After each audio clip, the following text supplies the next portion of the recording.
अब बहुत जोर से काट रहे थे। देखो अब मैं क्या करूं, क्या कोई नाक में घुसे, कोई कान में घुसे, तो हम तो पीछे लेके बैठ गए। इधर आया, अब रखूं कौन, अब तो ले ही बैठे रखूं, वो तो भरमना ही रहे। यूं करता रहा। थोड़ी देर करने के बाद महावीर स्वामी ने कहा, क्या कर रहा है? सामायिक का समय है, सामायिक में बैठा है, और सामायिक में हाथ पैर चलाए जाते क्या? अब बताओ, सामायिक करूं तो मच्छर खाए और भगाऊं तो सामायिक जाए।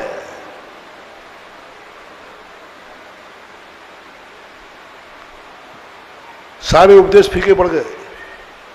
सामायिक टूटे टूट जाए, सामायिक जाए तो बाहर में जाए, मच्छर तो कार्य भगाना। बस जैसे ओहो, देखना शक्ति जागी। जहां मच्छर काटते थे शक्तियों का जागरण हुआ। सुकौशल महाराज का ध्यान किया, जिसको श्यालनी नोच नोच के खा रही है, और वो जैसे उनका ध्यान आया पूरे शरीर पर मच्छर बैठे रहे, एक मच्छर को भगाने का भाव नहीं आया। पूरी सामायिक हुई, बल्कि आगे ध्यान हो गया। एक मच्छर सहन करने की ताकत नहीं थी। किसने दे दी ताकत? वो श्याल निखारे महाराज को। बस उनका ध्यान किया, ओहो हमें तो मच्छर ही खा रहे हैं, उनको तो श्याल नहीं खा रही है। अब वो शक्ति जाग गई हमारी, शक्ति जाग गई हमारी। इसलिए लोग पारसनाथ को पसंद करते हैं। पारसनाथ के दर्शन करते ही संकट सहन करने की शक्ति जागती है 10 भाव तक के लिए। शक्तिमान होकर के कमट को नहीं भगाया। कमट को भगा सकते थे, लेकिन ध्यान में बैठे रहे, ये शक्ति जागती है। इसलिए आपको शक्ति जगाना है तो आज के बाद एक नियम ले लो और कहो, संसार के जितने संकट हैं मेरे ऊपर आवे तो भी मैं धर्म को उल्हायना नहीं दूंगा। कभी ये नहीं कहूंगा कि ये सारी संकट मैं धर्म के कारण भोग रहा हूं। नहीं, धर्म को उल्हायना नहीं देना। और बल्कि ये कहना, ये संकट जो आ रहा है ना मेरे ऊपर, ये कुछ ना कुछ मुझे ऊंचाइयां देगा। आज जो कोड़ीपति मिले हैं, बुरा दिन की अच्छा दिन, बुरा दिन। मैना सुंदरी क्या कहती है? कुछ अच्छा होने वाला है, कुछ सगुन होने वाला है। क्या गजब! मैना सुंदरी रोई नहीं। सारी लड़कियां विदा करते समय रोती हैं, चाहे ऊपर से रोती है।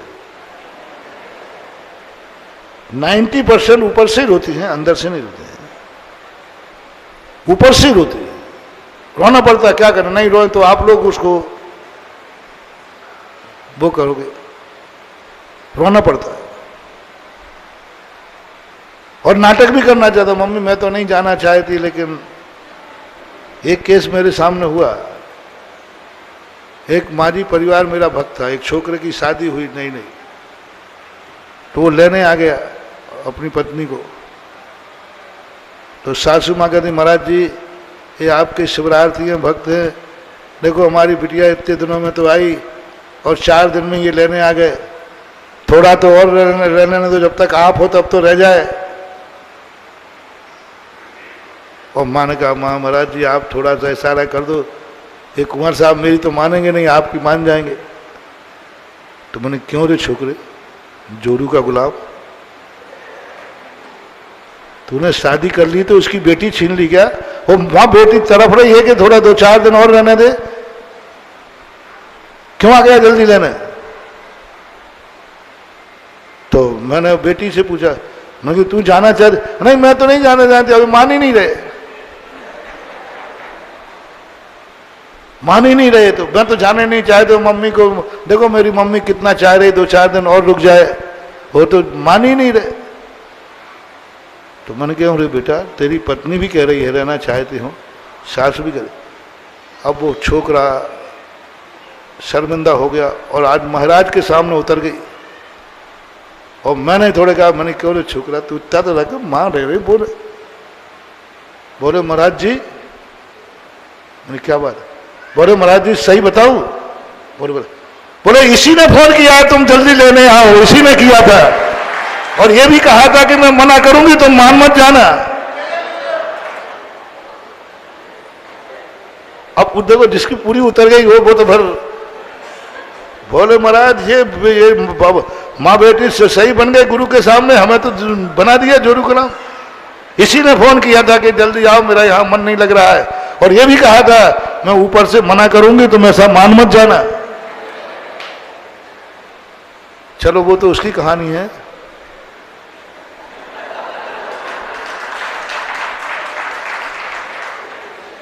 सबकी ऐसा ही है ना, तुम जानो तुम्हारी बात जाने, हमें कोई मतलब नहीं है। हम तो मैना सुंदरी की बात करेंगे, वो रोई नहीं, किंचित मात्र भी नहीं रोई, बल्कि सबसे ज्यादा उसे ही रोना नहीं रोई। सबको समझा के गई, हंसते हंसते समझाया। मां रो रही है, सारा नगर रो रहा है, महिपाल के भी आंसू आ गए, लेकिन वो नहीं रोई, सबको समझा रही हंस के। और कहती है मेरा कुछ अच्छा होने वाला है, मेरा कुछ अच्छा होने वाला है, क्योंकि मेरे सामने कोड़ीपति है, कुछ अच्छा होने वाला है।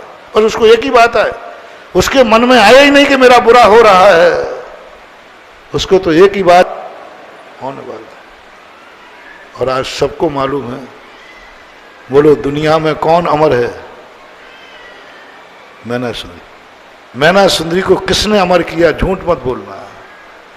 यदि वो कोड़ीपति का विवाह नहीं करती तो क्या आज मैना सुंदरी का दुनिया में नाम होता? क्या आज सिद्ध चक्र मंडल प्रधान की महिमा होती? क्या आज दुनिया में, आज सारी दुनिया में हर राष्ट्रीय शादियां करती, बड़ी बड़ी शादियां हुई, तीर्थंकरों की पत्नियों का कोई नाम नहीं जानता। तीर्थंकर की पत्नियों पर कोई कथा नहीं लिखी गई।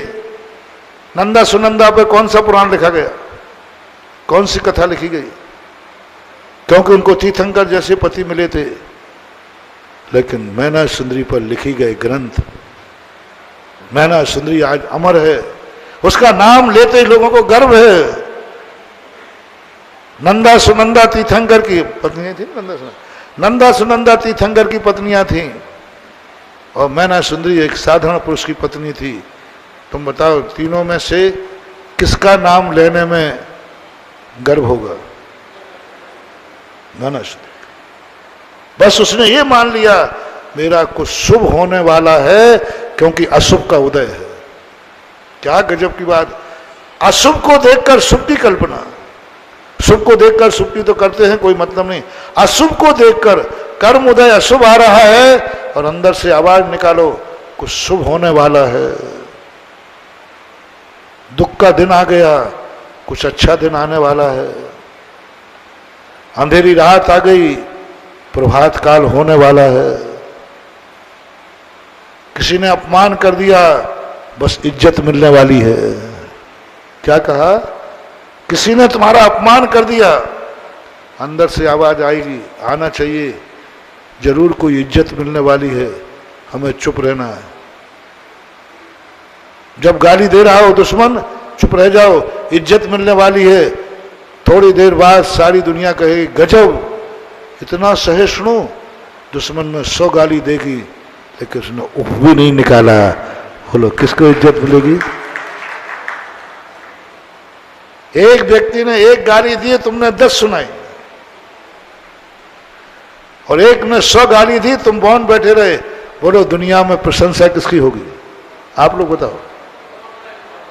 100 सुनने के बाद भी इज्जत मिल गई ना। गजब, मैंने ऐसा क्षमतावान व्यक्ति नहीं देखा, मैंने ऐसा सहिष्णु व्यक्ति नहीं देखा, मैंने ऐसा व्यक्ति नहीं देखा 100 गालियां देता रहा और कुछ बोला नहीं। मैंने ऐसा भगवान नहीं देखा, इतने बड़े बड़े पत्थर फेंक रहा है, आग बरसा रहा है, जल बरसा रहा है और ताकतवान है। कमर को कीलित कर सकता है।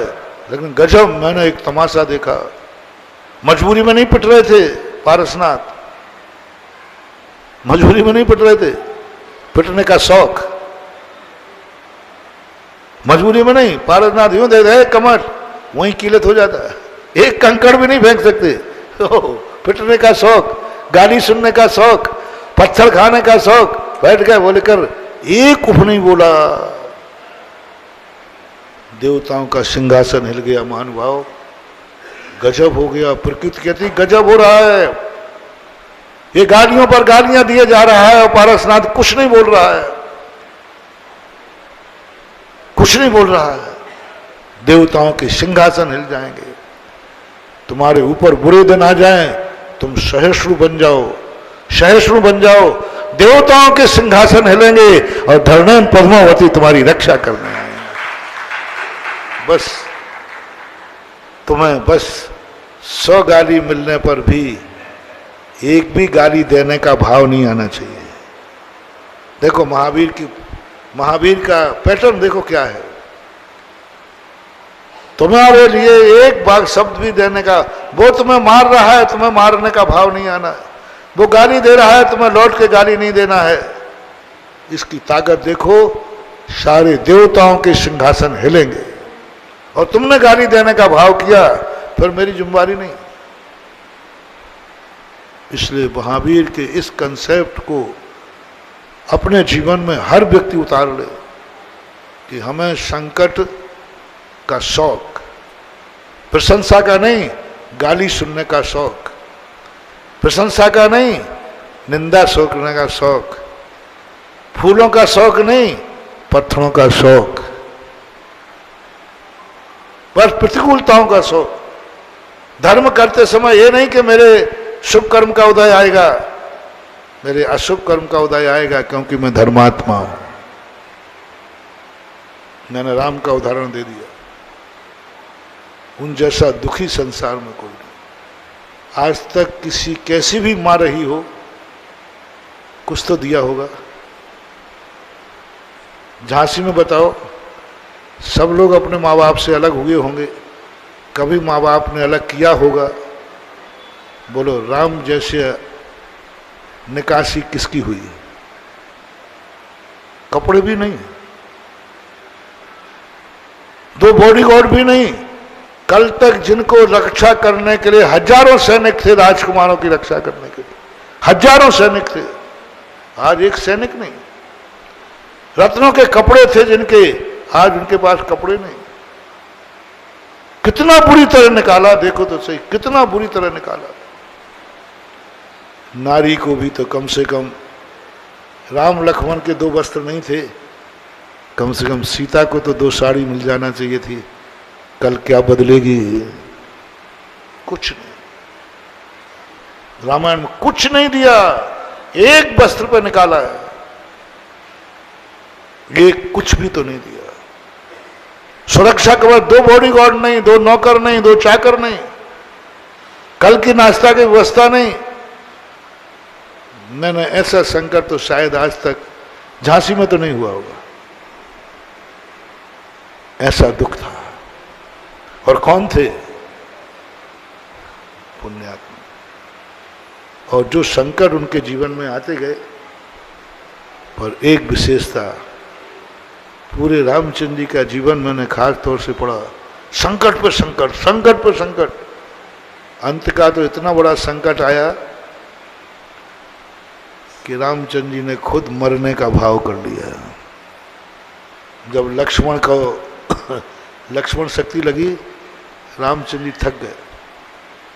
विभीषण से कहते बस हो गया वो, अब मैं कुछ नहीं कर सकता, अब मैं सीते को नहीं बचा सकता, अब मैं युद्ध नहीं लड़ सकता, मैं प्रातःकाल लक्ष्मण के साथ मैं भी मौत को प्राप्त हो जाऊंगा। आप क्या संकल्प कर रहे हैं? अभी युद्ध अधूरा है, सीता अभी रावण के बाद बोले कुछ हो जाए, मैं हार गया, थक गया। मरने का भाव कब करता व्यक्ति? पर विशेषता देखना, विशेषता देखना धर्मात्मा की। उस समय भी लोग कहते हैं रामचंद्र जी थोड़ा धर्म का सहारा लो। मैंने कि अभी धर्म धर्म कर रहे हैं ना, इनको एक झापड़ पड़ने वाला है। क्या धर्म धर्म मचा रखा है, इसी धर्म ने तो मुझे बर्बाद कर दिया। क्या रामचंद्र जी ने मरने का परिणाम कर लिया, लेकिन एक बार ये नहीं कहा कि मैं धर्मात्मा हूं और संकट।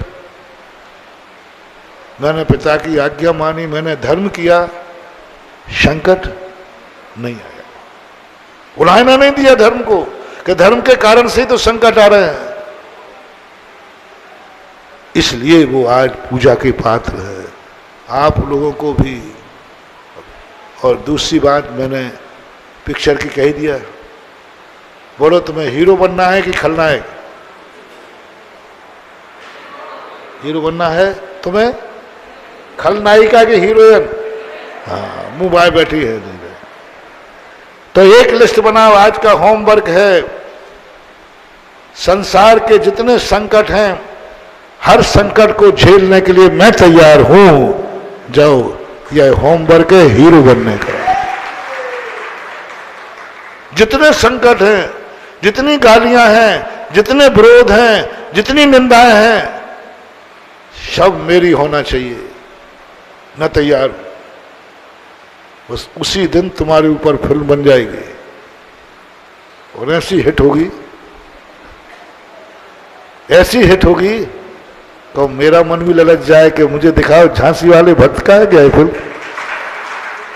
यदि किसी ने कहा महाराज ये आपके भक्त के ऊपर बनी है और तुम्हारा भक्त हीरो है, मैंने कहा मेरा भक्त हीरो, वो संकट झेल, अरे महाराज इतने संकट फिर भी डटा है पट्टा। तो मन नहीं मचल जाए कि भक्त की फिल्म मैं भी देखूं। इसलिए जीवन में दुखों से दूर मत रहो। अपना मूल प्रसंग था, दुख है ही नहीं फिर भी हम दुखी हैं, और दुख हो जाए, दुख ना के बराबर है, दुख हो जाए तो भी तुम्हें दुखी नजर नहीं आना है। और तुम तो सुख में दुखी नजर आ रहे हो। ये व्याख्या मैंने आज किसकी की? दुख आ जाए तब भी दुखी नहीं होना है, तुम तो सुखी नजर आ रहे हो। दुश्मन आ जाए तो भी दुखी नहीं होना, तुम तो अपनों से दुखी हो रहे हो। कल का प्रवचन यहीं से आज का प्रवचन शुरू हुआ। हम क्या कह रहे हैं? दुश्मन आ जाए तो भी दुखी नहीं होना, तुम तो किनसे दुखी हो रहे हो? अपनों से। अपनों से दुखी हो रहा है, बाप से दुखी हो रहा है, भाई से दुखी हो रहा है, परिवार से दुखी हो रहे। दुश्मन से भी दुखी नहीं होना, वो सिखाता है जैन दर्शन। और तुम तो अपने लोगों से दुखी हो रहे हो। तुम्हारा क्या इलाज किया जाए? समय आपका हुआ है। महावीर भगवान